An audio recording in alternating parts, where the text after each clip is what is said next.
आइए सबसे पहले जिस टॉपिक को हम लोग पढ़ना ही है हमें, उसके बारे में थोड़ा सा समझ लें कि क्या होता है पॉलीगन और ये कहां से आता है, इसके लिए हमें कहां से शुरुआत करनी चाहिए। हिंदी में हम लोग इसको कहते हैं बहुभुज। हिंदी में कहते हैं बहुभुज। जब मैं पॉलीगन की बात करता हूं और पॉलीगन को स्पष्ट करने की बात करता हूं, तो मेरे दिमाग में सबसे पहला शब्द आता है कि यह कहां से आया है, इसका अप्रोच, इसकी ओरिजिन कहां से है। तो मैं आपको क्लियर कर दूं, इसकी अप्रोच, इसकी ओरिजिन ज्योमेट्री से है। कहां से है? ज्योमेट्री से है। मतलब अगर सोचा जाए, यह जो बहुभुज अगर इसको एक्सप्लेन किया जाए, यह एक बंद आकृति है। क्या है? बंद आकृति है। जो बंद आकृति, अगर ऐसे सोचे तो 2D बेस्ड, 2D मतलब 2 डायमेंशन बेस्ड, जो किसी एक सरफेस पर, जैसे 2D सरफेस आप बोर्ड हम लोग देख रहे हैं, इस पर प्लॉट की जाती है। क्या की जाती है? प्लॉट की जाती है। इस आकृति, जो बंद आकृति है, जिसको 2D बेस्ड सरफेस पर हम लोग प्लॉट करते हैं, हम उसी को पॉलीगन कहते हैं। पॉलीगन की डिफिनीशन अगर आप सोचें, लेकिन मैं नहीं चाहूंगा कि पॉलीगन की डिफिनीशन यहां से पढ़ें आप। मैं चाहूंगा कि पॉलीगन को पॉलीगन से ही, जहां से पॉलीगन एक्चुअली प्रेजेंट होता है, वहां से पढ़ने की कोशिश करें। मैं वहां से इसकी स्पष्ट डिफिनीशन बताऊंगा। छोटा सा ओवरव्यू उसके बारे में था। It's a close figure that is a बंद आकृति जो 2D बेस्ड होती है, that is plotted on a 2D surface. मैं यहां पर दो तीन बातें लेकर चलता हूं और वहीं से मैं पॉलीगन की शुरुआत करता हूं।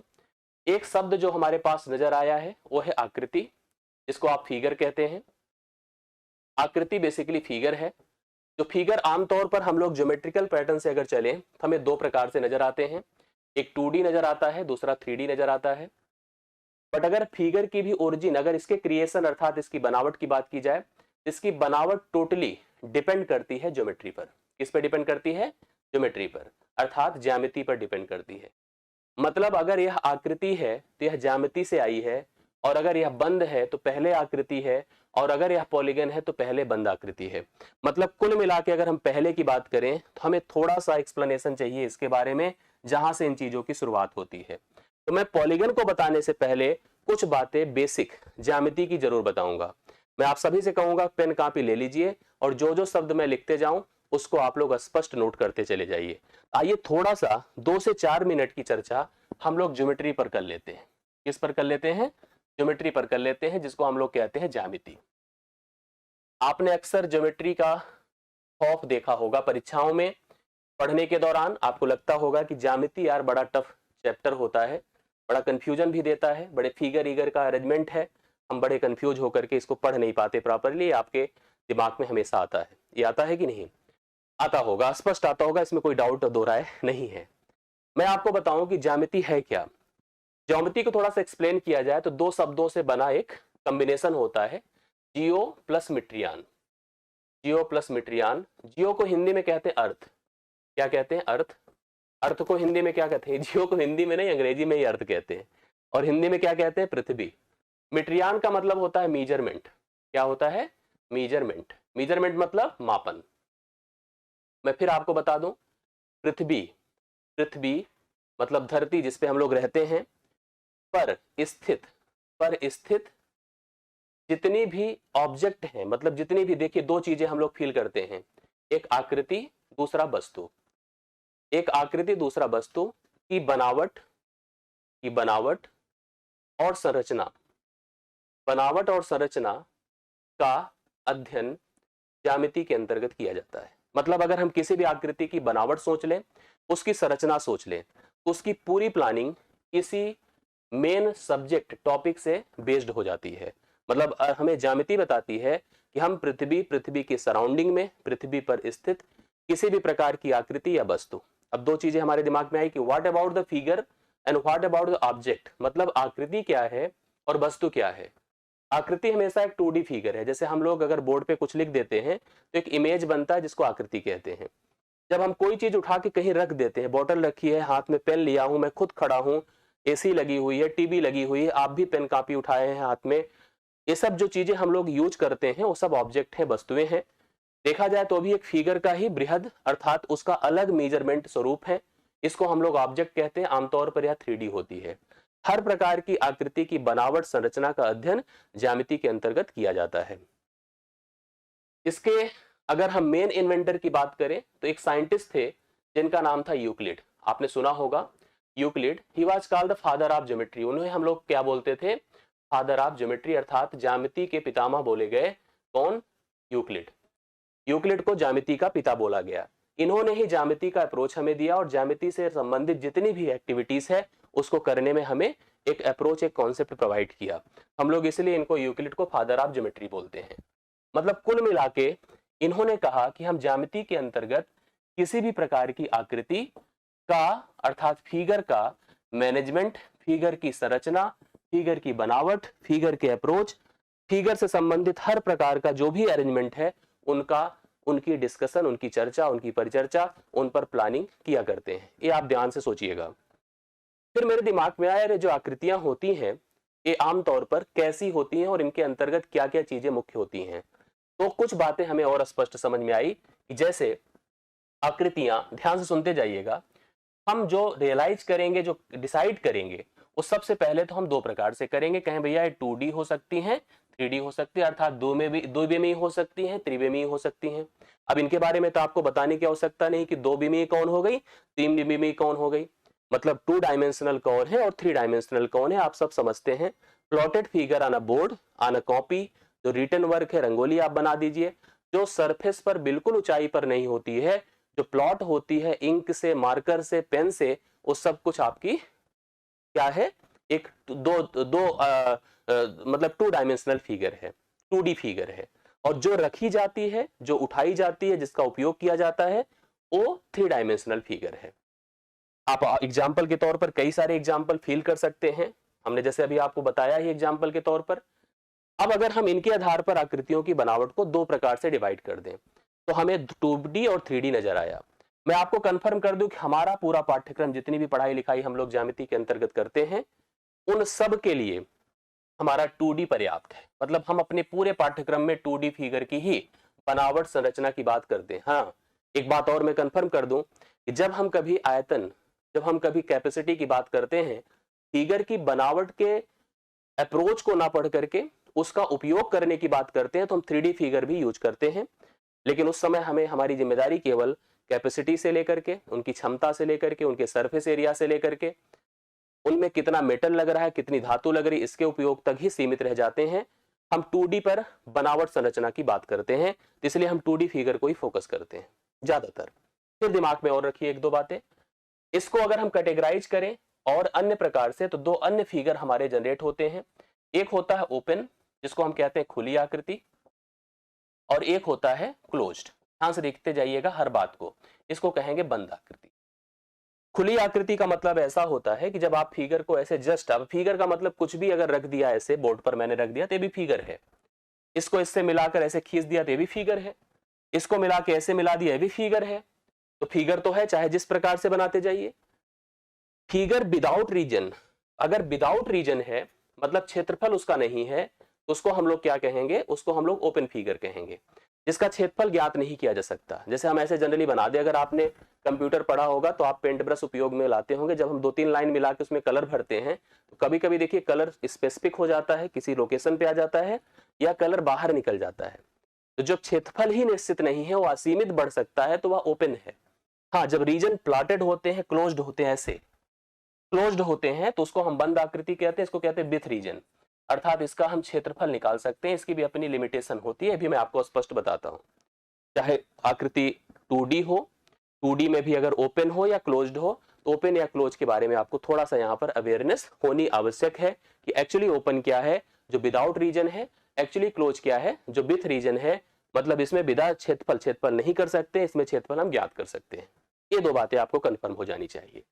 फिर ले देकर के बात आई कि अगर हम कोई भी आकृति बनाएंगे, अगर हम कोई भी आकृति अर्थात फिगर बनाएंगे, तो उस फिगर को बनाने के लिए, चाहे वो जिस प्रकार की भी फिगर हो, अगर हम यहाँ पर नाम के आधार पर ही चले, चाहे हमने कहा हमें ओपन फिगर बनाना हो, चाहे हमें क्लोज फिगर बनाना हो, ठीक है, अर्थात हम खुली आकृति बनाना चाहते हैं या हम बंद आकृति बनाना चाहते हैं, उन दोनों स्थितियों में हमारी जो बेसिक डिमांड है, जो बेसिक रिक्वायरमेंट्स है, वो क्या है।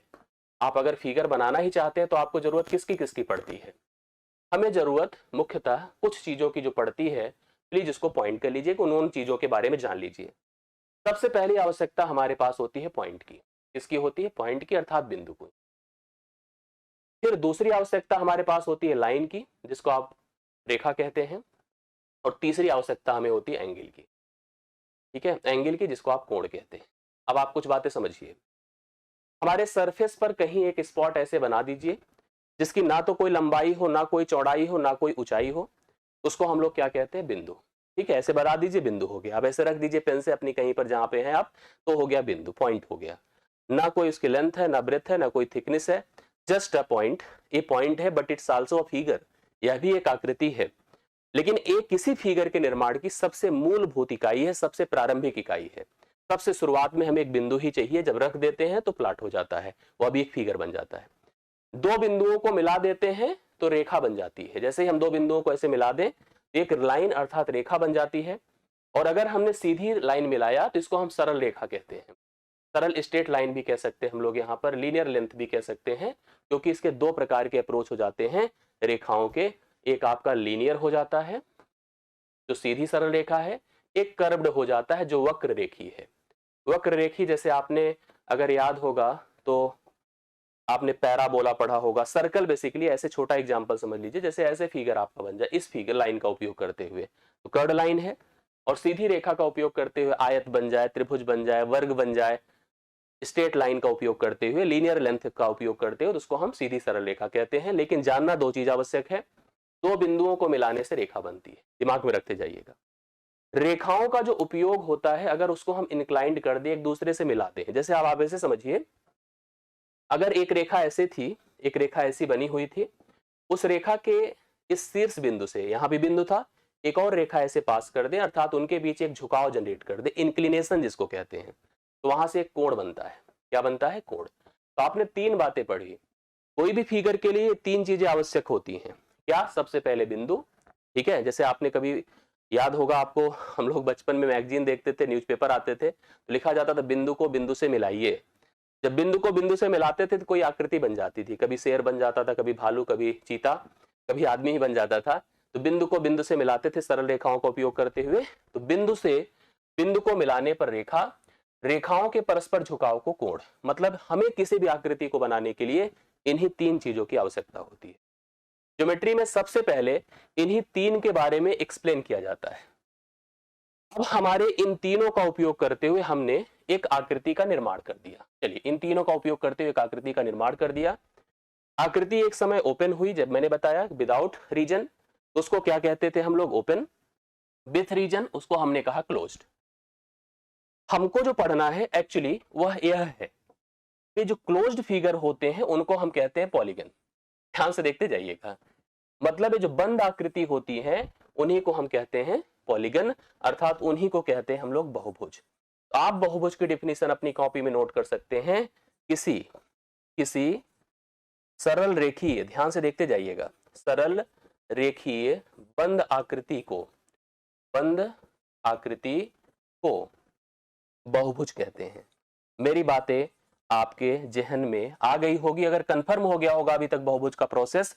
हालांकि बहुभुज का प्रोसेस नहीं कंफर्म हुआ होगा, बहुभुज मतलब कंफर्म हो गया होगा कि बहुभुज नाम की चीज है क्या। तो आपको क्लियर हुआ होगा कि कोई भी आकृति जो कि ओपन नहीं है, क्लोज्ड है, अर्थात बंद है, उसी को हम लोग कहते हैं बहुभुज। वही अंग्रेजी में कहलाता है पॉलीगन। बंद आकृति को क्या कहते हैं? हम बहुभुज कहते हैं। किसी सरल रेखीय बंद आकृति को बहुभुज कहते हैं। ओपन और क्लोज फिगर के बारे में जानकारी अगर आपको लेनी है, समझनी है, तो जस्ट फिगर एक लाइन बना दो, दो लाइन मिला दो, बस उनको बाउंडेड मत करना कि अंदर हम रह सके। बाउंडेड कर दिया तो क्लोज हो गया। ओपन रखिए, वो फिगर ओपन है, जैसे ही बाउंडेड कर दिया, उसके अंदर स्पेसिफिक स्पेस प्रोवाइड कर दिया, तो वही आपका क्या हो गया?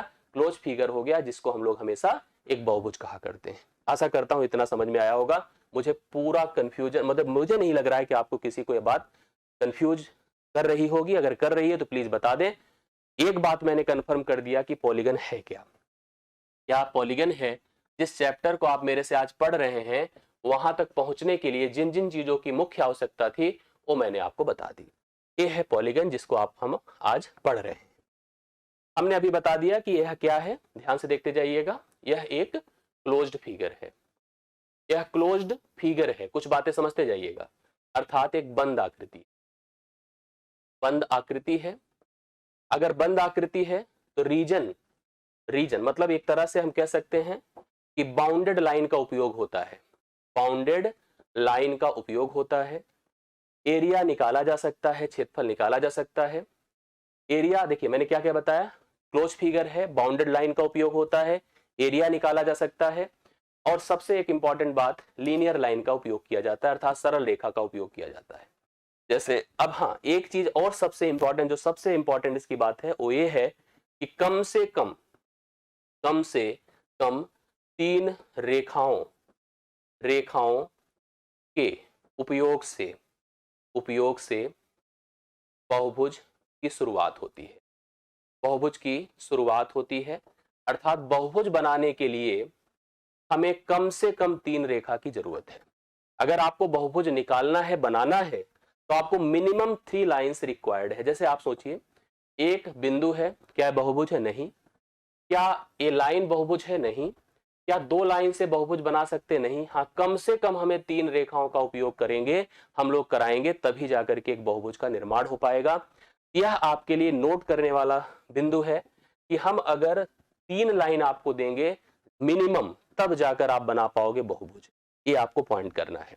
तो आप मेरे एक प्रश्न का उत्तर दे सकते हो कि अगर हम कम से कम एक 3 लाइन का उपयोग करके बहुभुज बनाते हैं, तो हमारे उस फिगर का नाम क्या होगा जहां से बहुभुज की शुरुआत होती है?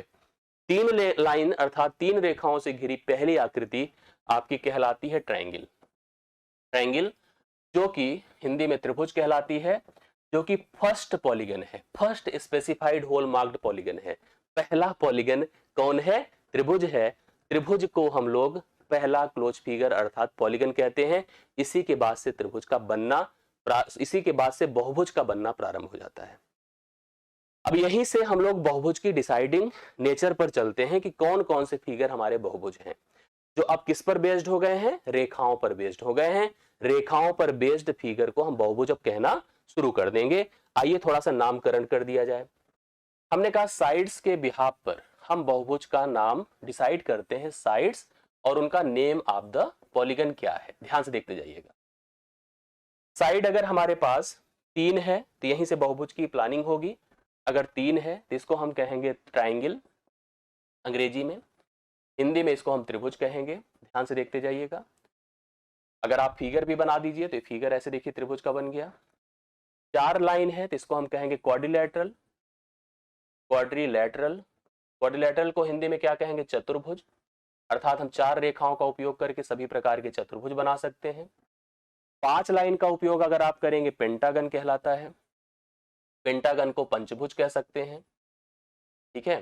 6 लाइन का उपयोग करेंगे तो बहुत ही इंपॉर्टेंट फिगर आप देखते होंगे जिसको हेक्सागन कहते हैं, हेक्सागन जिसको हम खटभुज कहते हैं, खटभुज।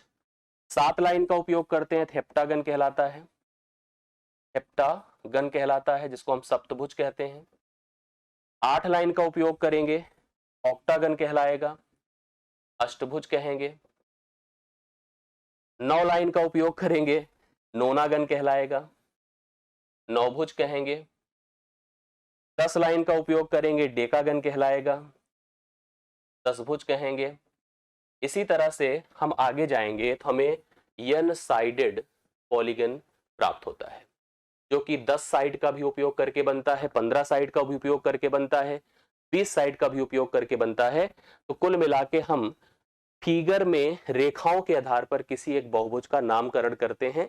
3 को त्रिभुज, 4 को क्वाड्रिलैटरल चतुर्भुज, 5 को पेंटागन, पंचभुज, खटभुज, सप्तभुज, अष्टभुज, नौभुज, दसभुज, एन साइडेड 11 साइड का फिगर, 15 साइड का फिगर, 20 साइड का फिगर। इस प्रकार से हम फिगर का नामकरण किया करते हैं। आशा करता हूं इतना कंफर्म हो गया होगा, इसमें डाउट नहीं। अब जब इसमें डाउट नहीं है तो अब आप थोड़ा सा पॉलीगन को अब समझिए। इस पॉलीगन को हम कहेंगे क्या, कैसे इसको क्लासिफाई करेंगे, इसके अंतर्गत हमें पढ़ना क्या क्या है, ये थोड़ा सा 10 मिनट लगेगा, इसको कंफर्म कर लीजिए, फिर इस पर हम प्रैक्टिस एक शुरू करते हैं। ध्यान से देखिए, अभी प्रैक्टिस में इन्वॉल्व हो जाइएगा। इसके पहले थोड़ा सा हमें 5 से 7 मिनट का वक्त और दीजिए, 10 मिनट में मिनिमम बात बताऊंगा, आपको ये बातें कंफर्म हो जाएगी सारी की सारी। पॉलीगन आप डेफिनेशन समझ गए हैं। मैंने कहा 2 प्रकार के पॉलीगन हम जनरेट करते हैं। एक को कहेंगे कॉन्वेक्स, कॉन्वेक्स को कहेंगे उत्तल बहुभुज, उत्तल बहुभुज, बहुभुज। एक होगा कॉनकैव, कॉनकैव, जिसको हम कहेंगे अवतल बहुभुज। अवतल बहुभुज। आपसे यह प्रश्न अक्सर एग्जाम में पूछा जाता है और सब तो कर लेते हैं, लेकिन इस पर जरूर कंफ्यूज हो जाते हैं सब लोग कि उत्तल बहुभुज क्या है, अवतल बहुभुज क्या है। आप थोड़ा सा पॉइंट कर लीजिएगा। एक ऐसा बहुभुज जिसमें सभी कोण 180 डिग्री से छोटे होते हैं, सभी कोण 180 डिग्री से छोटे होते हैं, तो उसे हम कहते हैं उत्तल बहुभुज। कम से कम एक कोण, ध्यान से देखिएगा, कम से कम एक कोण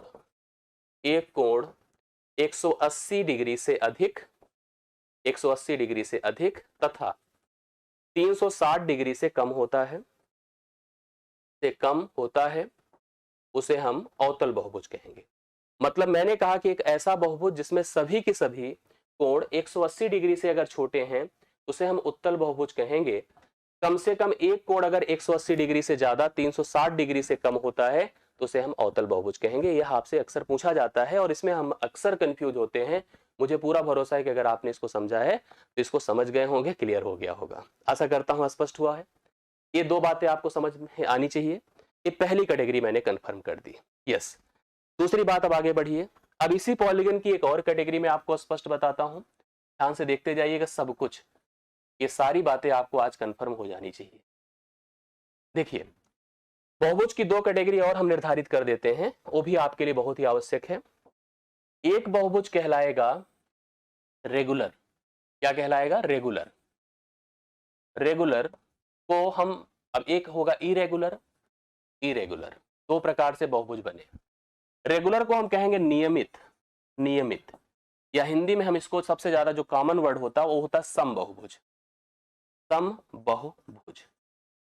अब स्पष्ट है कि इसका उल्टा ही होगा, अनियमित होगा। और ये आप विषम बहुभुज कह सकते हैं, रूढ़ बहुभुज कह सकते हैं। फिलहाल ये सम नहीं होगा। मतलब सम और विषम के फर्क क्या होते हैं? जैसे आपने त्रिभुज पढ़ा होगा, तो आप त्रिभुज जानते हैं कि एक होता है समबाहु त्रिभुज। चतुर्भुज में भी आपने एक फिगर सुना होगा, वर्ग। क्या होता है? बाकियों की तुलना में उनका कंपैरिजन कैसे किया जाता है। समबाहु त्रिभुज को हम कहते हैं, ध्यान से सुनते जाइएगा, समबाहु त्रिभुज को हमें कहते हैं कि वह त्रिभुज है जिसके सभी कोण बराबर होते हैं, सभी भुजाएं बराबर होती हैं, उसी को हम कहते हैं समबाहु त्रिभुज। वर्ग भी वही है कि ऐसा चतुर्भुज जिसकी सभी भुजाएं बराबर हो, सभी कोण भी बराबर हो। मतलब अगर सभी डायमेंशंस किसी भी फिगर के बराबर हो जाएं, मतलब यहां लिख सकता हूं मैं, सभी कोण और सभी भुजाएं, सभी कोण और सभी भुजाएं बराबर हो,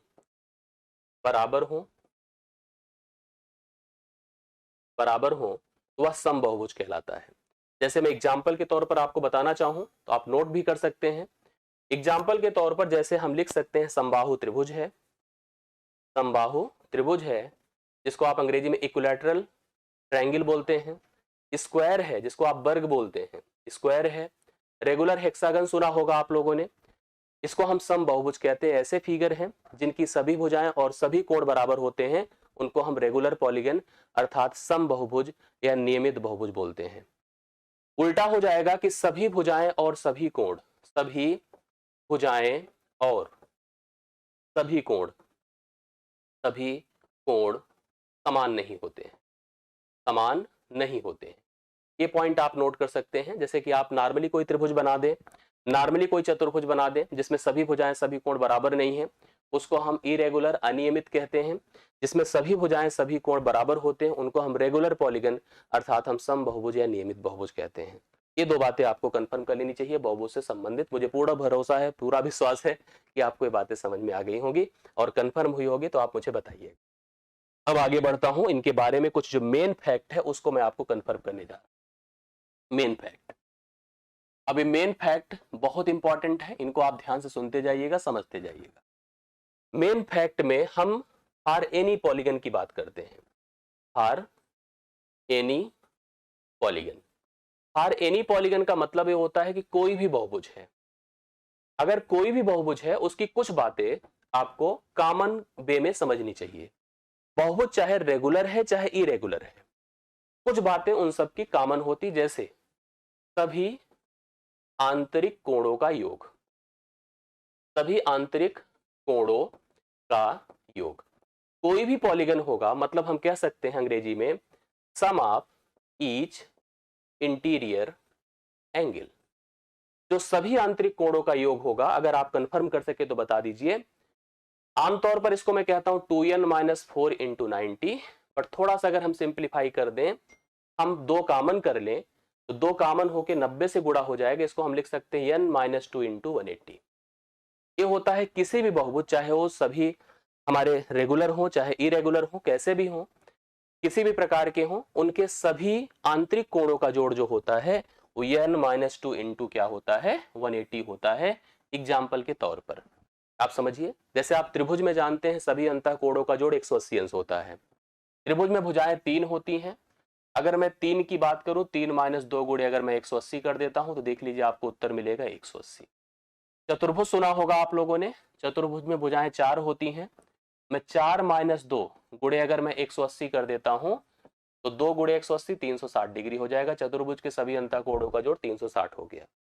मेरे कहने का अर्थ है कि कोई भी बहुभुज होगा, चाहे वो रेगुलर होगा चाहे इरेगुलर होगा, उसके सभी अंतः कोणों का जोड़ n माइनस 2 इंटू 180 डिग्री होगा। आप इसको कैलकुलेट कर सकते हैं। ये कंफर्म हो गया। दूसरी बात समझिए, सभी सभी बाह्य बाह्य कोणों का योग, सभी बाह्य कोणों का, ध्यान से देखिएगा, सभी बाह्य कोणों का योग क्या होता है। कोई भी बहुभुज बनेगा, जैसे मान लो त्रिभुज बना, ध्यान से देखिए त्रिभुज है, ये तो इसके आंतरिक कोण हुए, ये इसके आंतरिक कोण हुए। ऐसे हर प्रकार के बहुभुज के अंदर जो भुजाएं हैं उनको मिलाने वाले कोण को आंतरिक कोण कह रहे हैं। अगर हम प्रत्येक लाइन को ऐसे बढ़ा दें तो यहां से हमें बाह्य कोण मिलेंगे। क्या मिलेंगे? बाह्य कोण मिलेंगे। हम सभी बाह्य कोणों का योग हमेशा किसी भी बहुभुज का 360 डिग्री, ये सबसे इंपॉर्टेंट है, इसमें कुछ भी आपको कंफ्यूज नहीं होना है। कोई भी बहुभुज है, चाहे रेगुलर है चाहे इरेगुलर है, उसके सभी अंतः कोणों का जोड़ n माइनस 2 इंटू 180 डिग्री होता है। उसके सभी बाह्य कोणों का जोड़ 360 डिग्री होता है। इसमें किसी भी प्रकार का कोई डाउट कंफ्यूजन नहीं होना चाहिए। एक और इंपॉर्टेंट अपडेट यहां पर आपको होनी चाहिए कि प्रत्येक, अब यहां पर अंग्रेजी में भी लिख सकते हैं आप लोग, सम ऑफ ईच एक्सटीरियर एंगल, इसको ऐसे लिखते जाइएगा, कंफ्यूजन ना रहे प्रत्येक लोगों को, हर बात को आप क्लियर करके चलिए। मैंने आगे बताया यहां पर एक और बात, प्रत्येक आंतरिक और बाह्य, प्रत्येक आंतरिक और बाह्य कोणों का योग हमेशा 180 डिग्री होता है, क्योंकि एक सरल रेखा पर बनते हैं। मैं यहां पर लिख सकता हूं sum of each interior plus each exterior, मतलब कोई भी आंतरिक और कोई भी बाह्य कोणों का योग कितना होता है? 180 डिग्री होता है। जैसे आप त्रिभुज की ही सोच लीजिए, कहीं का भी पेयर उठा ले, मान लीजिए आप यहां से यहां को सोचे तो एक लीनियर पेयर बन रहा है और सरल रेखा पर बना कोण हमेशा 180 डिग्री होता है। तो एक अंदर बनेगा दूसरा बाहर बनेगा। मैं कंफर्म बता रहा हूं कि यहां पर प्रत्येक आंतरिक और प्रत्येक बाह्य कोण का योग 180 डिग्री होता है। कोई भी आपका पॉलीगन बनकर आया हो, अगर आप उसके प्रत्येक आंतरिक प्रत्येक बाह्य की बात कर रहे हैं तो उन सभी कोणों का जोड़ कितना होता है? 180। तो 3 अपडेट आपको प्रत्येक के लिए नजर आया। मुझे पूरा भरोसा है कि आप सब लोग इसको समझ गए होंगे, इसमें कोई समस्या किसी को नहीं है। इतना क्लियर हो तो एक बार आगे मुझे कंफर्म बता दो, मैं आगे चलूं। और सब समझ में आ रहा हो तो एक बार लाइक कर दीजिएगा वीडियो को और मुझे अपडेट जरूर करते रहिएगा कि हाँ सब कुछ क्लियर हो रहा है। फॉर एनी पॉलीगन, मतलब मैंने आपको बताया कि कोई भी बहुभुज होगा तो उसमें 3 बातें आपको कंफर्म याद रखनी चाहिए। अब हम आते हैं केवल फॉर रेगुलर पॉलीगन। ध्यान से देखिएगा, रेगुलर पॉलीगन अर्थात हम बात कर रहे हैं केवल समबहुभुज की, केवल समबहुभुज की। अब आप थोड़ा सा समबहुभुज के बारे में कुछ चीजें अपडेटेड होती हैं, इंपॉर्टेंट होती है, उसको भी नोट कर लीजिएगा। ये भी बहुत महत्वपूर्ण है, ये भी आपके लिए जानने की आवश्यकता है। जैसे आप समबहुभुज के बारे में आप समझते हैं, एक पॉइंट आपको ये तो पहले से हमेशा क्लियर होना चाहिए। जैसे मैंने कभी त्रिभुज पढ़ाया तो मैं यही कहता हूं कि त्रिभुज के, अगर त्रिभुज 3 प्रकार के हैं, एक आपका आइसोसेलिस है, विषमबाहु है, आपका जो है आइसोसेलिस नहीं बोलेंगे, स्क्लीन है, विषमबाहु है, आइसोसेलिस है, समद्विबाहु है, इक्विलैटरल है, समबाहु है। तो अगर जब हम लोग उसकी भुजाओं कोणों के आधार पर उसके प्लानिंग को, उसके स्पष्टीकरण को हम देते हैं तो अंतिम में ये बताते हैं कि जो समबाहु त्रिभुज है, क्योंकि उसके सभी भुजाएं सभी कोण परस्पर बराबर हैं, तो सभी कोणों का मान 60 डिग्री होता है। चाहे अन्य प्रकार का कोई भी त्रिभुज या कोई भी बहुभुज बनेगा, क्योंकि उनके सभी भुजाएं बराबर परस्पर नहीं होती हैं, इसलिए सभी कोण भी बराबर नहीं होते हैं। लेकिन अगर वह समबाहुभुज है तो उसकी सभी भुजाएं क्योंकि बराबर है, इसलिए सभी कोण भी परस्पर क्या होते हैं, बराबर होते हैं। मेरी बातें समझ रहे हैं? सभी भुजाएं क्योंकि बराबर है तो सभी कोण भी बराबर होते हैं, ये आप कंफर्म करके चलिएगा। यहां पर हमको पता है कि सभी भुजाएं और कोण समान होते हैं, ये आपको जानकारी है। सभी भुजाएं और सभी कोण क्या होते हैं, समान होते हैं। अब कुछ बातें इनकी पॉइंटेड आप लिख लीजिएगा, जैसे प्रत्येक आंतरिक कोण का मान, ध्यान से देखिए जाइएगा, प्रत्येक आंतरिक कोण, क्योंकि इसमें प्रत्येक आंतरिक कोण समान होते हैं, बाकी में समान तो होते नहीं है। मैंने कहा each interior angle, each interior angle. जैसे मैं आपसे कहूं कि एक फिगर है स्क्वायर, उसके प्रत्येक कोण का मान क्या होगा, तो आप कहोगे सर उसका टोटल सम तो 360 होता है। 360 को सॉरी तो मतलब अगर टोटल सम की बात करो 360 है, 360 को 4 से भाग कर दो। मतलब मैं लिख सकता हूं n-2 into 180 divide by n, मतलब जितना सम है सम को n से डिवाइड कर दीजिएगा तो प्रत्येक आंतरिक कोण आपका पता चल जाएगा। ठीक है, दूसरा नोट करिएगा, प्रत्येक बाह्य कोण का मान, प्रत्येक बाह्य कोण का मान बताइए क्या होगा। यहां पर लिख सकता हूं ईच एक्सटीरियर एंगल, प्रत्येक बाह्य कोण, क्योंकि सभी बाह्य कोणों का जोड़ कितना होता है, 360 होता है, तो मैं लिख सकता हूं 360 divided by n, 360 divide by n। यहां पर प्रत्येक आंतरिक कोण जब आपसे पूछेगा तो भुजाओं की संख्या दी रहेगी, हमसे प्रत्येक आंतरिक कोण कहेगा और हम लोग निकाल देंगे, डाउट नहीं आएगा। प्रत्येक बाह्य कोण पूछेगा तो भी भुजाओं की संख्या रहेगी, तब भी हम 360 को n से भाग कर देंगे तो हमें प्रत्येक बाह्य कोण पता चल जाएगा। एक कंफ्यूजन देखो यहां पर और बनती है, मैं वो भी बता देता हूं। कभी कभी आपसे प्रत्येक बाह्य कोण पूछता है, प्रत्येक बाह्य कोण पूछता है, प्रत्येक बाह्य कोण तब पूछता है जब भुजाएं, जब हमको यहां सॉरी प्रत्येक नहीं, प्रत्येक भुजाएं पूछता है, प्रत्येक भुजाएं या भुजाओं की संख्या बेसिकली हम लिख सकते हैं, भुजाओं की संख्या पूछता है, भुजाओं की संख्या। और भुजाओं की संख्या अगर पूछेगा तो प्रत्येक बाह्य कोण दिया रहता है, उस समय हम लिख सकते हैं 360 डिग्री बटा x डिग्री, जहां पे x डिग्री क्या है, प्रत्येक बाह्य कोण का मान है, प्रत्येक बाह्य कोण का मान है। ये 3 इंफॉर्मेशन और आपको नोट करनी चाहिए। अगर हमारा बहुभुज रेगुलर है, अगर हमारा बहुभुज रेगुलर है अर्थात समबाहुभुज है, तो प्रत्येक आंतरिक कोण a होगा, प्रत्येक बाह्य कोण a होगा।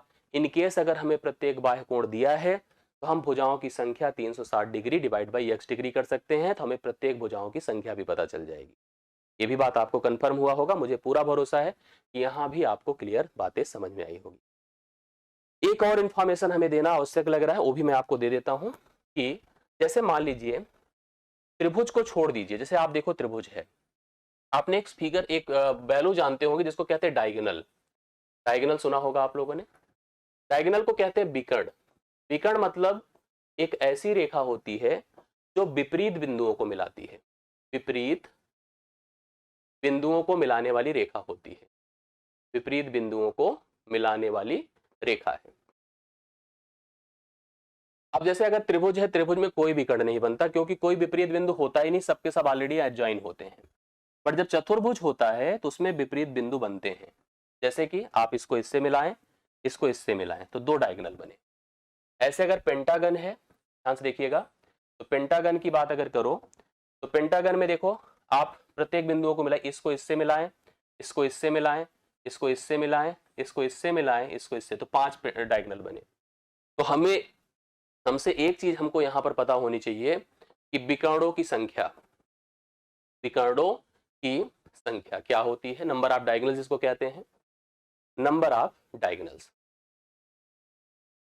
इसका फार्मूला होता है n into n minus 3 divide by 2। ये होता है विकर्णों की संख्या। जैसे मान लीजिए यहां पर 4 है, फिगर में भुजाएं कितनी है, 4 है, n का मान 4 है। आप देख पा रहे हैं 2 विकर्ण बन रहे हैं, तो मैं लिखूंगा 4 गुणे 4 माइनस 3 बटा 2, अर्थात 4 गुणे 1/2, 2 से काट दीजिए, देखिए 2 भी कट बन रहे हैं। इसकी बात अगर करिए तो मैं लिखूंगा 5 गुणे 5 माइनस 3/2, अर्थात लिखेंगे 5 गुणे 2/2, 2 से कट के देखिए विकर्ण कितने आ रहे हैं, 5। तो विकर्णों की संख्या किसी भी पॉलीगन में क्या होती है, n into n minus 3 divide by 2। मुझे लगता है कि जितना मैंने बताया अभी तक पॉलीगन के हिसाब से इतनी इंफॉर्मेशन अगर है तो कोई भी प्रश्न आपका छूटेगा नहीं, प्रत्येक प्रश्न को आप आराम से करके एग्जाम में आएंगे। आशा करता हूं कि यहां पर इतनी बातें आपको कंफर्म हुई होगी, इतना आप स्पष्ट किए होंगे। अब इतना अगर क्लियर है तो आइए आगे की चीजों को हम लोग यहां पर कुछ प्रैक्टिस के माध्यम से कंफर्म कर लें। एक बार आप लोग मुझे बता दें इतनी बातें समझ में आई कि नहीं, प्लीज बताइए। अगर क्लियर है तो अब देखिए प्रैक्टिस की कुछ चीजें हैं, उन पर हम लोग फोकस करते हैं, उनकी बातों को यहां पर समझने की कोशिश करते हैं। पहला प्रश्न आपके सामने है, आप लोग इसको देखिए। आज के सेशन का जितना कुछ पढ़ा है, मुझे लगता है इसका रिवीजन तभी संभव है, इसका नॉलेज तभी संभव है जब इस पर हम कुछ प्रैक्टिस कर लेंगे।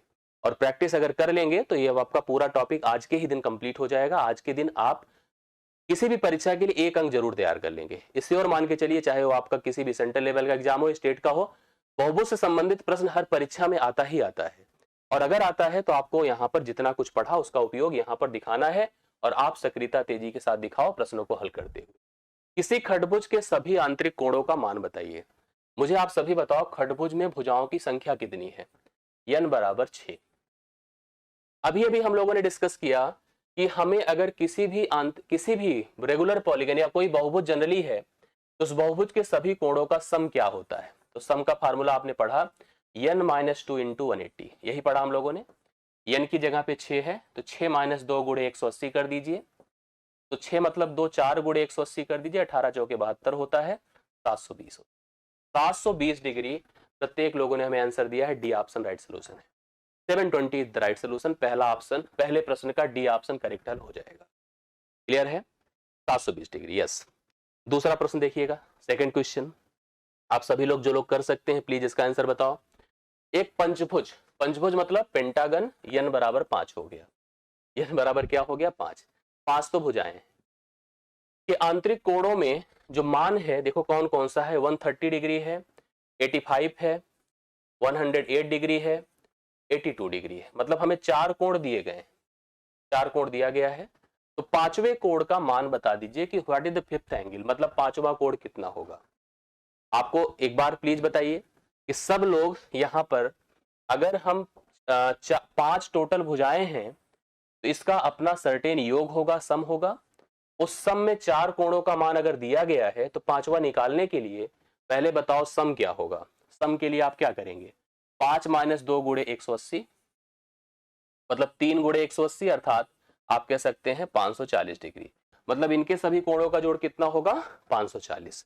अब ये आपके चारों जोड़कर कितने हैं देख लीजिए, जोड़िए थोड़ा सा। जैसे अगर हम इसको जोड़ते हैं तो 100 है, 200 है, ऐसे जोड़ करके भी देख सकते हैं, अपने हिसाब से प्रॉपर कैलकुलेशन भी कर सकते हैं। जैसे कि आपके पास 130 है तो हम लोग यहाँ पर देखिए ऐसे जोड़िए प्रॉपरली, तो यहाँ पर जैसे 82 और 8 मिलके 90 होगा, ध्यान से देखिएगा। तो 190 यही हो गया, 290 हो गया, 290 30 आपका, 290 और 30 320 हो गया, 320 405 डिग्री हो जाएगा। जोड़िए 405 डिग्री, अगर प्रॉपरली इसको जोड़ दिया 405 हो गया। इसमें से 405 डिग्री आप अगर घटाएंगे तो आपका आ जाएगा कितना, यहां पर 10 से 5 हो गया, 3 हो गया, 135 डिग्री। 135 डिग्री हो जाएगा डी ऑप्शन इस प्रश्न का भी राइट सोल्यूशन। मतलब पांचवा कोण 135 डिग्री हो जाएगा। हमको भुजाएं दिया था, हम योग निकाल सकते हैं। 4 एंगल दिए गए थे, पांचवा एंगल निकालने के लिए आपको क्या करना पड़ेगा, टोटल सम में से इसके सम को घटा देना होगा, कंफर्म हो जाएगा 135 डिग्री। दूसरे प्रश्न का कंफर्म करते चलिएगा। तीसरा क्वेश्चन आ गया आपके सामने, प्लीज सभी लोग इसका भी हल देखो, बताओ क्या हो सकता है। क्या लिखा है, किसी समबाहु पंचभुज के प्रत्येक अंतः कोणों का मान। जैसे अभी देखिए हमने एक पंचभुज लिया था, पिछले प्रश्न में मैंने योग बताया था आपको, अभी इसने कहा प्रत्येक आंतरिक कोणों का मान पूछ रहा है, मतलब अब योग नहीं पूछ रहा है, प्रत्येक अंतः कोण पूछ रहा है कि प्रत्येक अंतः। जैसे मैं आपसे कहूं कि समबाहु त्रिभुज है, उसके प्रत्येक अंतः कोण बताइए, तो आप कहोगे सर टोटल सम अगर 180 होता है 3 से भाग कर दो, यही करना है। प्रत्येक अंतः कोण अगर आपको निकालना है, प्रत्येक अंतः कोण अगर निकालना है तो हम योग बटा भुजाओं की संख्या कर देंगे। योग कितना है बताइए? योग के लिए चाहे आप फार्मूला लगा दो, नहीं तो अभी हमने किया इधर पीछे। अब यहां पर आप लिखो योग का मान हो जाएगा 5 तो भुजाएं थी, 5 माइनस 2 गुणे 180, और अगर भुजाओं की संख्या की बात करो तो 5 होगा। प्रत्येक आंतरिक कोणों का मान 108 डिग्री। अगला क्वेश्चन आपके सामने बोर्ड पर आ चुका है। किसी समबाहु अष्टभुज, अष्टभुज मतलब क्या होता है? n बराबर 8, भुजाओं की संख्या कितनी हो गई? 8। आइए पढ़िए प्रश्न, देखिए क्या लिखा है। एक समबाहु अष्टभुज के प्रत्येक अंतः कोण का माप कितना होगा? समबाहु अष्टभुज के, अभी जैसे हम लोगों ने पढ़ा था पंचभुज वाला, सेम प्रोसेस यहां पर भी है। यहां भी अगर हमें प्रत्येक अंतः कोण का माप पता करना है, प्रत्येक मतलब ईच इंटीरियर एंगल, आप लोग तब तक उत्तर बता दीजिए सभी लोग। अंतः कोण का मान अगर फाइंड करना है तो सेम वही प्रोसेस है, योग बटा आप कितना कर दो? संख्या। योग के लिए फार्मूला क्या है बताइए? फार्मूला है n माइनस 2 इंटू 180, n की जगह 8 लिखिए, 8 माइनस 2 गुणे 180 करिए, बटा भुजाओं की संख्या कितनी है? 8 है। चलिए फटाफट सब लोग उत्तर बता दे। ये हो जाएगा 6 गुणे 180 बटा 8 कर दीजिए। ठीक है, अभी यहाँ पर काट सकते हैं, जैसे 4 से ही काट दीजिए। 4 दूना 8 होता है, 4 45 बार 180 होता है, 2 3 6 होगा, 3 पचे 15, 3 चौके 12 1 13, 135 डिग्री। 135 डिग्री डी ऑप्शन है, एकदम राइट सोल्यूशन। 135 डिग्री कंफर्म करते चलिए और क्लियर करते चलिए कि सभी प्रश्न आपको समझ में आ रहे हैं कि नहीं आ रहे हैं। ये सब आराम से कर लेने वाले प्रश्न है। अगर एक बार कॉन्सेप्ट क्लियर हो गया है तो अभी कभी जीवन में समस्या इन सब चीजों पे नहीं होने वाली है, सब लोग इजीली बता सकते हैं। अब देखिए अगला प्रश्न आपके सामने जो आया है, थोड़ा ध्यान से देखते जाइएगा सब लोग। 5वां नंबर, एक सप्तभुज, सप्तभुज अगर यहाँ पे देखो तो ए सप्तभुज लिखना चाहिए। सप्तभुज मतलब 7 साइड, कितनी साइड? सप्तभुज मतलब 7 साइड, इसको हेप्टागन लिखना चाहिए। कि आंतरिक कोण जो है, जो इंटीरियर एंगल है, 1:2, 2:3, 4:4, 5:7, 8 के रेशियो में है। ये इनके कोणों का अनुपात है, कोणों का अनुपात दिया गया है। प्लीज देखिए, इसके न्यूनतम कोण अर्थात मिनिमम एंगल की वैल्यू हमें फाइंड करनी है। Which is the minimum angle, कौन सबसे छोटा कोण है वो फाइंड करना है। कभी भी आप जानते हैं अनुपात का उपयोग किसी मान के डिस्ट्रीब्यूशन के लिए किया जाता है। अगर हमें किसी भी सम का रेशियो पता हो, मतलब किसी भी टर्म का रेशियो पता है, तो हम उसका सबसे पहले सम निकालते हैं। क्या निकालते हैं? सम। तो आप अगर सभी कोणों का योग निकालेंगे तो रूल के हिसाब से 7 माइनस 2 इंटू 180 होगा, अर्थात 5 गुणे 180 होगा, 18 पंचे 90, 900 डिग्री हो जाए। टोटल कोणों का योग कितना होगा सप्तभुज में? 900 डिग्री होगा, इसमें कोई डाउट तो नहीं है किसी को? क्लियर हो गया? 7 में से 2 घटाएं 5, 18 पंचे 90, 900 डिग्री हो गया। अनुपाती पदों को जोड़ दीजिए, जोड़िए। 1 2 3, 3 3 6, 6 4 10, 10 5 15, 15 7 22, 22 8 30। अनुपाती पदों को जोड़िए तो 30 आया। 30 की तुलना तुरंत 900 से कर दीजिए। भाई यहाँ पे अनुपाती पद जुड़ के 30 है, यहाँ पे 900 है। 30 का मान अगर 900 है तो इस सबसे छोटा कोण 1 है। 1 का मान क्या होगा बताइए? 30 से सीधा भाग कर दे, 30 डिग्री आएगा। This is the smallest angle, that is 30 degree. जो पहला ऑप्शन है 30 डिग्री करेक्ट हल होगा, 5वें प्रश्न का राइट सोल्यूशन। आशा करता हूं ये भी कंफर्म हो गया होगा। 5वां प्रश्न 30 डिग्री राइट सोल्यूशन दे रहा है, सबसे मिनिमम एंगल। यहां पर आपसे अगर मैक्सिमम पूछता तो 8 का मान निकालते। कभी कभी कह देता है मैक्सिमम और मिनिमम का अंतर बता दो, तो 8 में से 1 घटा देते, 7 का मान निकालते। जो भी पूछता हम लोग उसके हिसाब से कंपेरिजन करके उस प्रश्न का उत्तर बता सकते थे। आशा करता हूं कंफर्म हो गया होगा। 5वां डन है। आगे बढ़ता हूं, छठे प्रश्न की बात किया जाए। छठा प्रश्न बोर्ड पर आ चुका है, क्या लिखा है पढ़िए। यदि एक सब बहुभुज, फिर से बात किसकी कर रहा है? रेगुलर पॉलीगन की, के सभी अंतः कोणों का जोड़ 1440 डिग्री है, मतलब उसका जो सम है उस रेगुलर पॉलीगन का वह 1440 डिग्री है, 1440 डिग्री है। ये देखिए, बहुभुज में भुजाओं की संख्या बतानी है। बहुभुज में भुजाओं की संख्या, टोटल कितने यहाँ पर एंगल है, मतलब उसके प्रत्येक भुजाओं की संख्या सॉरी आपको बतानी है, ये आपको कंफर्म करना है। अब थोड़ा सा आप लोग दिमाग लगाओ कि कैसे भुजाओं की संख्या निकाली जा सकती है। इसके जो प्रोसेस है, उसकी प्रक्रिया है, 2 है। जो पहला टाइप है थोड़ा सा टाइम टेकन है, वो आप थोड़ा समझिए। पहला जो प्रोसेस है ये है कि भाई सम का रूल क्या होता है? सम का रूल होता है n माइनस 2 इंटू 180। भाई सम की जगह पर आप 1440 डिग्री रख दो, बराबर यन नहीं पता है, यन ही फाइन करना है, 180 रख दो, ये शून्य खत्म, 18 8 144 होता है, बराबर यन -2 हुआ। यन का मान अगर सोचो तो 10 आ जाएगा, अर्थात भुजाओं की संख्या 10 हो गई, पहला ऑप्शन। एक तरीका ये हो गया। दूसरा तरीका मैं आपको एक चीज और बता देना चाहता हूं, दिस इज द टाइप 2, और मुझे लगता है कि हर बात आपको सीखनी चाहिए, जरूरत पड़ने पर किसी का भी उपयोग आप कर सके। दूसरा जो प्रकार ये होगा कि भाई अगर हमें ए सम ऑफ ईच इंटीरियर एंगल दिया है, क्या दिया है? Interior angle. इंटीरियर एंगल का सम 1440 है। आप मुझे एक बार कंफर्म कर दो एक्सटीरियर का सम क्या होगा? कोई भी फिगर है उसके एक्सटीरियर का सम क्या होता है बताइए?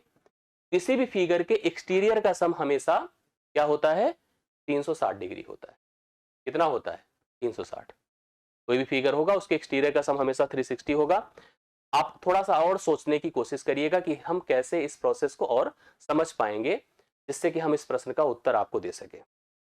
एक तो मैंने आपको यह प्रोसेस बता दिया कि आपको कंफर्म करते रहना होगा। अब यहां से जैसे हमको एक चीज तो था कि कोई हमें कोई भी एंगल प्रत्येक भुजाओं का मतलब नहीं दिया हुआ था, कि अगर हम लोग यहां पर सोचे कि यहां से हम भुजाएं ज्ञात कर ले या प्रत्येक बाह्य निकाल दे, मतलब कोई ऐसी प्लानिंग कर दे तो यह स्पष्ट नहीं हो पाता। समझ रहे मेरी बातों को? लेकिन अगर हम ऑप्शन का सहारा ले लेते शुरू में ही, जैसे मान लो अगर हम लोग यहाँ पर 10 को पहला ऑप्शन मानते तो 10 के हिसाब से चलते तो 10 - 2 कर देते तो कितना होता? 8। 8 गुणे अगर मैं 180 कर देता तो भी हमें उत्तर पता चल जाता, 1440 डिग्री आ जाता। इससे हम लोग थोड़ा सा, जैसे अगर किसी और प्रश्न को तो कर सकते हैं, लेकिन इस प्रश्न को करना इससे संभव नहीं है, क्योंकि अगर हम बाह्य कोण का उपयोग तब कर सकते हैं जब हम लोग के पास कोई भी एक डेटा हो।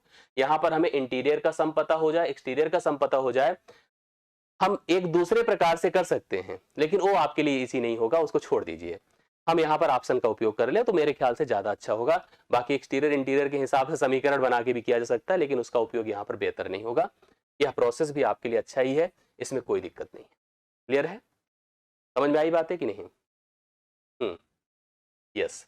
चलिए, छठा हो गया कंफर्म। कोई डाउट है इसमें किसी को? नहीं है। आगे बढ़ा जाए। सातवां देखिए, एक अष्टभुज के विकर्ण कितने हैं? तेजी के साथ कमेंट करके बताइए। कोई अष्टभुज है उसके विकर्णों की संख्या बता दे। तेजी के साथ कमेंट करिए। अभी मैंने अष्टभुज के या विकर्णों की बात की थी। अष्टभुज मतलब 8 साइड, n बराबर 8 हो गया। नंबर ऑफ डायगोनल का फार्मूला मैंने बताया था। फार्मूला कंफर्म है तो सब क्लियर है। n into n - 3 divide by 2, यही तो बताया था। इसकी जगह पर देखो n क्या है? 8 है। 8 गुणे 8 - 3 बटा 2 कर दीजिए। 2 चौके 8 है, और 8 में से 3 निकलेगा 5 होगा, 5 चौके 20 कर दीजिए। यहाँ पर टोटल हमारे पास डायगोनल्स कितने होंगे? 20। राइट सोल्यूशन है यस 20। सातवें प्रश्न का करेक्ट हल है 20 विकर्ण होंगे। 20 विकर्ण। अगर बहुभुज में भुजाओं की संख्या 8 है तो उसके विकर्णों की संख्या 20 हो गई। अब देखो, जैसे एक दूसरा प्रश्न पूछा है, 100 भुजाओं वाले बहुभुज में विकर्णों की संख्या। तेजी के साथ कमेंट करके बताइए। तेजी के साथ कमेंट करिए। 100 भुजाओं वाले बहुभुज में विकर्णों की संख्या, n बराबर 100। रूल क्या है? n into n - 3 divide by 2। 100 गुणे 100 - 3 97 होगा, बटा आप करिए 2। 2 से करिए 50 बार जाएगा। 50 को गुणा करें 0, 5 7 35, 3 5 9 45, 3 48, 4850। टोटल कितने विकर्ण हो गए? 4850। क्लियर हो गई बातें कि नहीं? तो राइट सोल्यूशन डी ऑप्शन हो जाएगा 4850। अगर हमारे पास भुजाएं हैं 100 तो विकर्णों की संख्या हो गई 4850। ये हो गया 8वें प्रश्न का करेक्ट हल। प्लीज इसको भी नोट करते चलिए। किसी को भी समस्या हो तो जरूर बताते जाएं, जिससे कि हम उस पर अपडेट कर ले। कोई कंफ्यूजन है तो दूर कर लें। अभी तक हमको भुजा दे रहा था और विकर्ण पूछ रहा था। अभी प्रश्न हमको विकर्ण दे दिया, हमसे भुजा पूछ रहा है। यहां पर मैं आपको कंफर्म बता दूं, यहां पर अगर आप फार्मूला लगाएंगे तो आप फंस जाएंगे। हालांकि जो कैलकुलेटिव है वो कर लेंगे, ऐसी बात नहीं है, क्योंकि जो रूल होता है नंबर ऑफ डायगोनल का, वो क्या होता है? नंबर ऑफ डायगोनल का रूल जो होता है वो होता है n into n - 3 divide by 2। अगर मैं रूल से चलूंगा तो कहूंगा भाई इनकी जगह लिख दो 27, क्योंकि विकर्णों की संख्या 27 है, बराबर n इंटू n - 3 बटा 2 करिएगा। 2 को इससे गुणा करेंगे 54 होगा।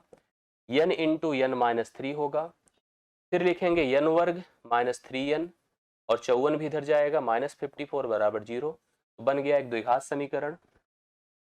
द्विघात समीकरण तो क्लियर नहीं है, आपको क्लियर ही हो गया, क्लियर है, लेकिन अब आपको करना, मैं नहीं सजेस्ट करूंगा कि आप यहाँ द्विघात समीकरण लगाने की कोशिश करो। ऐसे में मैं कहूंगा यार सीधा फार्मूला नहीं, ऑप्शन वेरीफाई कर लो। पहला ऑप्शन उठाइए 9, मैं लिखूं 9 गुणे 9 माइनस 3/2, ये हो गया कुल मिला के 9 गुणे 6/2, 2 3 6 होता, 9 3 27। पहले ही ऑप्शन से आपको उत्तर मिल गया, आपको कंफ्यूज होने की जरूरत नहीं है। मतलब भुजाओं की संख्या 9 होगी। भुजाओं की संख्या क्या होगी? 9 होगी, क्योंकि 9 को अगर हम अपने इस फार्मूले पे सब्स्टिट्यूट करें, हमें भुजाओं में या विकर्णों की संख्या जो यहां पर दी गई थी वो मिल गई। ऑप्शन से आसान है, आपको इस प्रोसेस पर जाने की बिल्कुल आवश्यकता नहीं, एकदम मत जाइएगा, ऑप्शन पे जाइए, ऑप्शन से इस प्रश्न का उत्तर करके आइए, वो ज्यादा इजी रहेगा। 9वां डन। कोई डाउट हो तो ये भी बता दीजिएगा, मुझे लगता है कि आपको कंफर्म हो गया होगा। अगला प्रश्न आप देखिएगा, 10वां नंबर। n भुजाओं वाले बहुभुज की भुजाओं को एक क्रम में बढ़ाने से बने बहिष्कोण का योग कितना है?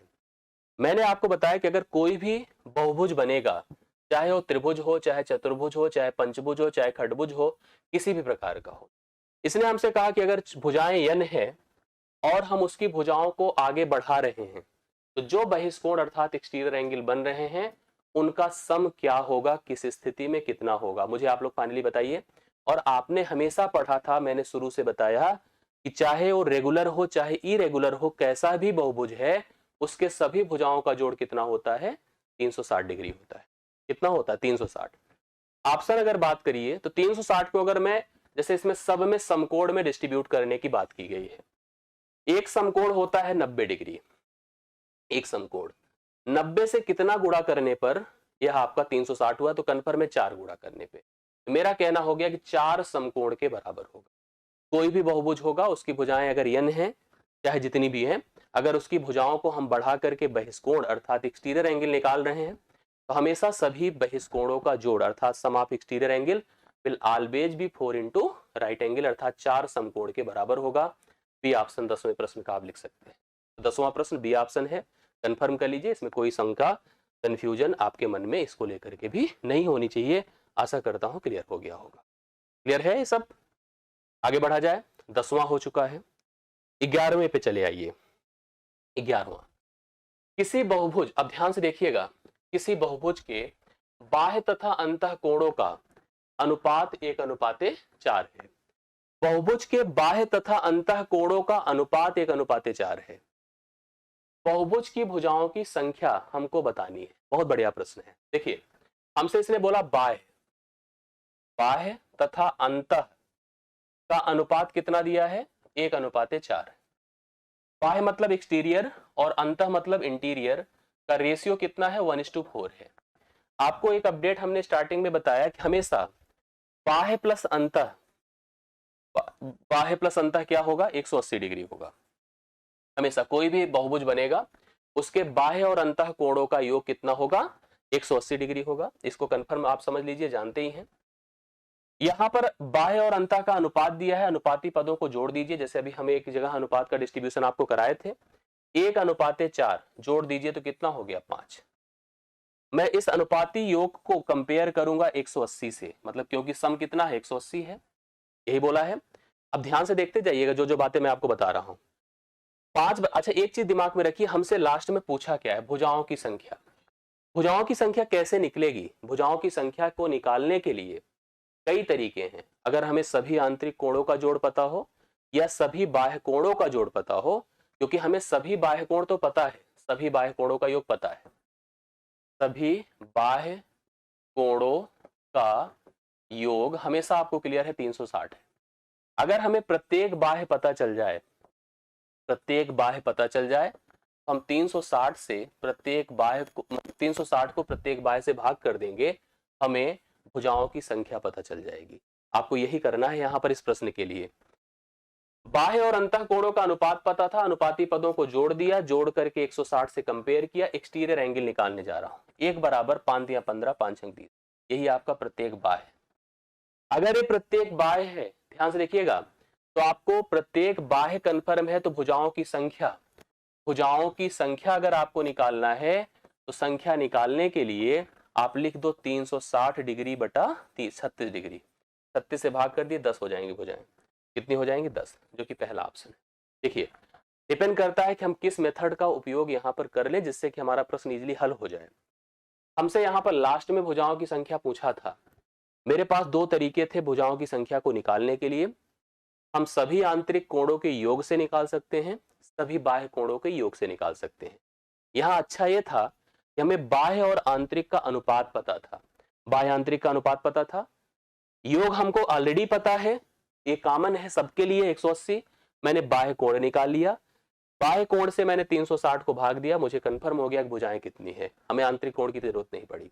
राइट सोल्यूशन आपका 10 है, भुजाएं टोटल 10 हैं। 11वें प्रश्न का करेक्ट हल 10 है। आगे बढ़ता हूं, ये कंफर्म हो गया होगा तो आप लोगों का। अगला प्रश्न देखिएगा, 12वां नंबर आप गया है। 12वां नंबर ध्यान से देखिए क्या करना है, सभी लोग मन लगा के समझते जाइएगा, एक अपडेट कर लीजिए, कंफर्म हो जाए जिससे। एक समबाहु बहुभुज के प्रत्येक अंतःकोण तथा प्रत्येक बाह्य कोण का अंतर 60 डिग्री है। अंतः और बाह्य का अंतर 60 डिग्री है। इस बहुभुज की भुजाओं की संख्या निकाल दें। आइए फटाफट कर लिया जाए, आराम से कर लीजिए आप लोग। देखिए मैं लिख रहा हूं अंतः प्लस बाह्य, एक कॉमन होता है 180 हमेशा, कोई डाउट है इसमें? नहीं। ये सबके लिए होता है, लिखा नहीं है मैंने, लिख दिया, लेकिन ये हम सबको पता है। अंतः माइनस बाह्य, अब यहां पर ये थोड़ा सा डाउट है कि हम अंतः से बाह्य माइनस कर रहे हैं कि बाह्य से अंतः माइनस कर रहे हैं, ये जानना हमारे लिए थोड़ा सा चैलेंजिंग है। इसका अंतर है 60।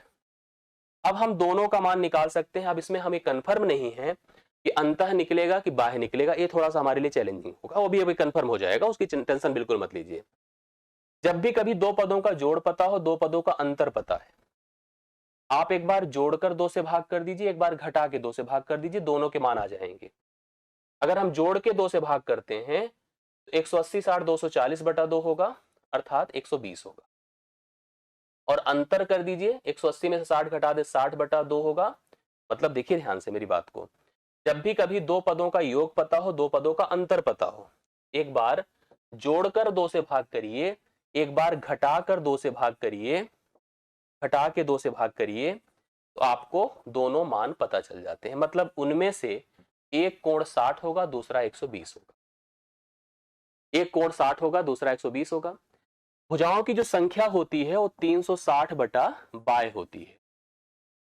अब अगर मान लीजिए मैं कहूंगा कि बाह्य 60 है, तो आप क्यों बिलीव करेंगे मेरे ऊपर? क्यों करेंगे बताइए?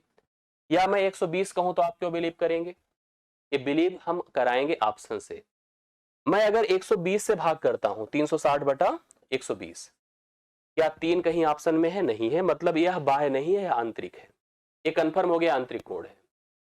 अब अगर मैं 360 को 60 से भाग करूंगा तो आएगा 6, अर्थात भुजाओं की संख्या हो गई 6। भुजाओं की संख्या 6 हो गई, कंफर्म है कि अब बाह्य है। मेरी बात आप समझ गए होंगे। 120 का उपयोग हम बाह्य के लिए नहीं कर सकते हैं। अगर हम 120 का उपयोग बाह्य के लिए करेंगे तो भुजाओं की संख्या 3 आएगी, जो ऑप्शन में अवेलेबल ही नहीं है। इसका मतलब 120 डिग्री आपका आंतरिक कोण है, डन हो चुका। अगर इस प्रश्न में पूछता कि आंतरिक कोण इसमें से क्या होगा, इन्हीं ऑप्शन की मदद से, ठीक है, तो हम बता देते कि आप यहाँ पर आंतरिक कोण का मान 120 डिग्री होगा। बाह्य कोण का मान यहाँ पर 60 होगा, क्योंकि 60 से भाग करने पे 6 आ रहा, ऑप्शन से मैच भी कर रहा है। तो आपका बाह्य कोण 60 है और हमने 360 को 60 से भाग किया, मुझे यहाँ पर उस बहुभुज की सभी भुजाओं की संख्या पता चल गई। कंफर्म हो गया, 12वां डन है। तो 12वां क्लियर कर लीजिए। आप लोग आ जाइए 13वें पर। इसी तरह का है, देखिए प्रश्न तो इसमें टोटल और ज्यादा है, लेकिन मैं लिमिटेड करा के, यहाँ पर 1 घंटे का सेशन लगभग हो रहा है, तो 2 प्रश्न मैं 15 तक यहाँ पर डन करता हूँ। इसके आगे का प्रश्न मैं आपको होमवर्क में दे दूंगा, पूरी सीट मिल जाएगी, बचे प्रश्नों को आप हल करिएगा। एक समबाहु बहुभुज का प्रत्येक अंतःकोण और बाह्य कोण, लिखा है प्रत्येक जो अंतःकोण है वह बाह्य कोण का 11 गुना है। अंतःकोण बाह्य कोण का 11 गुना है। इसका मतलब कंफर्म हो गया कि 11:1 का अनुपात है। लिखा है समबाहु बहुभुज का प्रत्येक अंतःकोण उसके बाह्य कोण का 11 गुना है। अंतः और बाह्य में 11:1 का अनुपात है, इसमें तो डाउट नहीं किसी के। अब आगे तो प्रश्न कर सकते हैं, आप कर सकते हैं ना। 11:1 हो गया। इस बहुभुज में भुजाओं की संख्या बता दो। ये तो मुझे लग रहा है पिछले से आसान है, अगर समझने वाले समझ गए होंगे करना कैसे है। योग क्या होता है अंतः और बाह्य का? 180 होता है। कंफर्म है? अनुपाती पदों को जोड़ दें 12 होगा। मैं कहूंगा भैया 12 बराबर 180 कर दो। बाह्य कोण निकालना है तो एक का मान निकाल दो, 1 बराबर 15 हो जाएगा, भाग देके देख लीजिए। तो मतलब ये श्योर हो चुका है कि बाह्य कोण 15 डिग्री होगा। बाह्य कोण कितना होगा 15। मुझे बता दीजिए भुजाओं की संख्या n बराबर 360 बटा 15 कर दीजिए। तो 15 दूना 30, 15 चौके 60, 24 देखिए बहुत सारे लोगों ने बताया था, अर्थात भुजाओं की संख्या 24 होगी। अंतः और बाह्य का अनुपात था, हमने अनुपाती पदों का योग किया, 180 से तुलना की क्योंकि योग हमेशा 180 होता है। 12 का मान अगर 180 है तो बाह्य कोण आपका 1 बराबर 15 होगा। 15 से अगर मैं भाग करूंगा तो इसका मान हमेशा 24 डिग्री आएगा। 13वें प्रश्न का सही उत्तर 24 है। कई लोगों ने बताया भी था, ये बढ़िया था। आइए अगला पढ़ लीजिए। एक समबाहु अष्टभुज के प्रत्येक अंतः और बाह्य कोण, ये बढ़िया, ये और अच्छा प्रश्न है अगर सोचा जाए तो। एक समबाहु अष्टभुज है, अष्टभुज मतलब कितनी भुजाएं, n बराबर 8। कहा है प्रत्येक अंतः और प्रत्येक बाह्य कोणों का अनुपात बता दो। बहुत बढ़िया है। तो हम तो यार बाह्य कोण तो ऐसे ही बता देंगे कितना होगा। आप लोग बताइए बाह्य कोण क्या होगा। अगर अष्टभुज है क्योंकि भुजाओं की संख्या कन्फर्म है तो बाह्य कोण कितना होगा 360 बटा 8, यही होगा ना। 8 चौके 32, 8 पंचे 40, 45 डिग्री होगा प्रत्येक बाह्य। 45 क्या होगा प्रत्येक बाह्य। अंतः बताइए क्या होगा। अंतः ध्यान से देखिएगा, आपको पता है अंतः प्लस बाह्य बराबर क्या होता है 180 डिग्री, यही होता है कुछ और। अंतः प्लस बाह्य यहां पर 180 होता है, डन है। यहां पर इसने हमसे कहा था कि इनके अंतः और बाह्य का अनुपात बनाओ, तो मैंने कहा अंतः बाह्य तो निकाल दिया। अगर अंतः मैं आपसे पूछूंगा तो आप कहोगे सर इसमें से 45 घटा दीजिए, मतलब यह 135 डिग्री। मतलब बाह्य अगर आपका 45 डिग्री है तो अंतः 135 डिग्री होगा। अब 135 और 45 का अनुपात बना दें तो बताइए, खुद ही आप लोग कंफर्म हो गए होंगे इसमें बताना क्या है। 45 इक्के होता है, 45 तिया होता है, 3:1 हो जाएगा। 3:1 क्यों, इसमें कुछ लोग हमें 4:1 बता रहे हैं। बी कि सी, बी नहीं होगा सी होगा, 3:1 हो जाएगा। अंतः और बाह्य कोणों का अनुपात 3:1 होगा, this is the c option 3:1। ये राइट सोल्यूशन हो गया 14वें का। 14 नंबर कंप्लीट हो गया। आइए हम लास्ट इसका करते हैं आज के सेशन का 15वां। सब लोग एक बार और मेहनत करके इसका बताइए मान क्या होगा। एक समबाहु बहुभुज के सभी अंतः कोण उसके सभी बाह्य कोणों का दुगुना है। देखिए यहां इसी तरह का प्रश्न है लेकिन बढ़िया प्रश्न है। अंतः और बाह्य 2:1 में है। अंतः और बाह्य कैसे हैं 2:1 में। उसने पूछा वो बहुभुज है क्या, तो फिर वही चीज है कि बहुभुज में भुजाओं की संख्या क्या है। सही पूछा जाए तो भुजाओं की संख्या निकालनी है। भुजाओं की संख्या के लिए बाह्य निकालना है। बाह्य निकालने के लिए अंतः बाह्य का अनुपात दिया है, योग आपको 180 ऑलरेडी पता है, योग बराबर 180। अनुपाती पदों का जोड़ 3 होगा, 3 बराबर 180। बताइए बाह्य का मान क्या होगा 1, 1 बराबर 60। मतलब उसका प्रत्येक बहिष्कोण 60 डिग्री होगा। कंफर्म हो गया।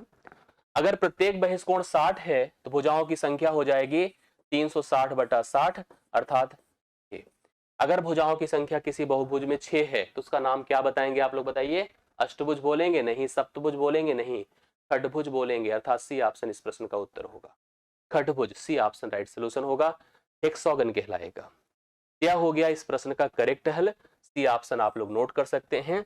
ये 15 प्रश्न बताएं, पूरा कॉन्सेप्ट बता दिया। आपको वीडियो कैसा लगा या लेक्चर कैसे लगा, वीडियो नहीं बोलूंगा लेक्चर कैसा लगा आप जरूर बताइएगा। बाकी फिर से हम लोग मिलेंगे, आज के लिए मेरी तरफ से इतना ही। आपको बहुत बहुत धन्यवाद, आप जुड़े। बाकी हम लोग फिर से अगले सेशन में एक दूसरे के साथ कनेक्ट होंगे। ढेर सारा प्यार, थैंक यू सो मच।